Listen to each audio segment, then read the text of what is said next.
First day Mumbai পৌঁছেই আমরা বেরিয়ে পড়েছি ঘুরতে।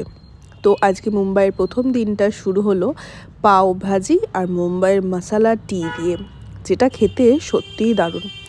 কেন এখানকার পাও ভাজি এত ফেমাস এখানে না খেলে বুঝতে পারবে না। এখানকার যে পাউরুটিটা ছিল এটা খেতে এতটাই ভালো যে মুখে দেওয়ার সাথে সাথে যেন মিশে যাচ্ছে। তারপরে আমরা চলে গেছিলাম ফিল্ম সিটিতে। এখানে কিছু ডিটেলস ভিডিওতে তোমাদের শেয়ার করে দিলাম, যেরকম প্রাইস, টিকিট এক্সেট্রা। এখানে কিছু নিয়মও আছে আর টাইমিং তো অবশ্যই আছে। এখানকার যে ব্যাপারটা আমি দেখলাম সেটা হচ্ছে এক একটা এসি বাস এখান থেকে ছাড়া হয় কিছু মানুষদেরকে নিয়ে, মোটামুটি ওই 30টা মতো। তারপরে সেই ফিল্ম সিটির মধ্যে প্রবেশ করানো হয়। কোনো কাজ বা কোনো আইডি না থাকলে এই ফিল্ম সিটিতে প্রবেশ করা যায় না। আমরা অ্যাজ আ ট্যুরিস্ট বেরিয়ে পড়লাম ফিল্ম সিটি ঘুরে দেখার জন্য। এটা হচ্ছে বিগ বসের হাউস, আর এই যে ব্ল্যাক কালারের ভ্যানটা দেখলে এটা সলমান খানের ভ্যান। তারপরে এখানে কিছু শ্যুটিং চলছিল। চোখে যতটা ভালো ক্লিয়ার দেখা যায় অতটা কিন্তু ফোনে দেখা যায় না। আর এই রাস্তাটাকে হয়তো অনেকেই চিনবে। এই রাস্তাটা যারা নাগিন দেখে থাকো, এটা সেই নাগিনের একটা ব্রিজ। তারপরে যারা সিআইডি দেখেছো, সেই সিআইডিতেও এই ব্রিজটা অনেকবারই দেখানো হয়েছে।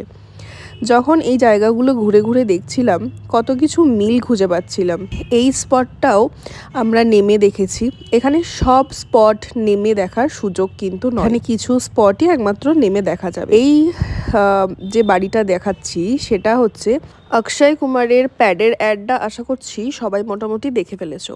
এটাই সেই হসপিটাল যেখানে প্যাডের অ্যাডটা হয়েছিল। আর এই যে মন্দিরটা দেখছো এটা মোটামুটি সব আমরা সিরিয়ালে, মুভিজে এইটাই দেখি। যারা নাগিন দেখে থাকো তারা বিশেষ করে এই মন্দিরটাকে তো চিনেই থাকবে, কারণ আমি ভীষণ নাগিনের ফ্যান। আর এটা হচ্ছে গোকুলধাম সোসাইটি, তারক মেহতা কা উল্টা চশমা। এখানেই শ্যুটিং হচ্ছিল। আমরা তখন বাইরে থেকে যতটুকু দেখা পসিবল সেটুকু তো দেখতে পেয়েছি। তবে হ্যাঁ, এখান থেকে অনেক দূর দূর তাই দেখা পসিবল ছিল না। আর এটা হচ্ছে তারক মেহতা কা উল্টা চশমার যে মাঠটা রয়েছে সেই মাঠের কিছু ক্লিপস। এখানেও আমরা নেমেছিলাম, আর এখানেও একটা সেটের কাজ চলছিল। এইভাবেই সেটগুলো কিভাবে তৈরি হচ্ছে, কিভাবে এটা কাজ চলছে সেই সব রয়েছে।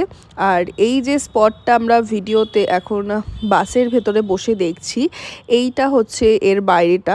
এখানে অক্ষয় কুমারের প্রচুর গান শ্যুটিং হয়েছে, এখানে অনেক সিনেমা শ্যুটিং